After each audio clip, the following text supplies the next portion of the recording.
السلام عليكم ورحمة الله وبركاته. دمان ولا كان جعله وادين سلامي وصاحبنا مهتمين يوتيوب جالنا قد قدامنا سوا مهتمين اوفيشال فضلا هذا نوع صوت سبسكرايب نوصار سياد نولا صوت كان بلالك فرو وقال قد يات كاشي لاكسار سي walaalha kale u gaarto share u dheh wixii fikrad aad qabtiin comment igna war mahadsanid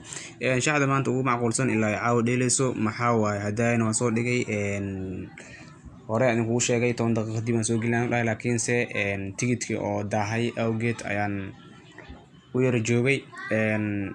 waan idin ka raali gelinayaa taas cudur daaranka muujinaya walaaleygan jeclahay waa idin salaamay marka shaxda aan u gudugalna kooxda koowaad waxaa waaye Red Bull Salzburg iyo Lokomotiv Moscow. Red Bull Salzburg win noo dheh, Real Madrid soo kaleeto win noo dheh, horeyno soo soco Bayer iyo Atletico Bayer win noo dheh,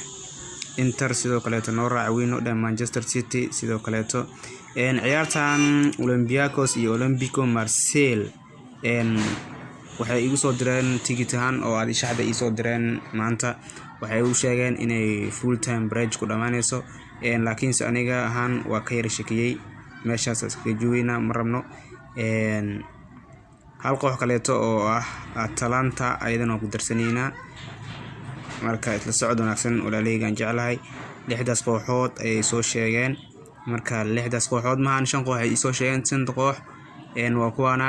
marka Atalanta laga reebo Atalanta ana ahaan ugu darsaday waa adagtahay Atalanta marka kooxaha way oo fiiri marka Red Bull Salzburg iyo Hawaii Lokomotiv Moscow waxa saaran Red Bull oo badinayso Real Madrid way badinaysaa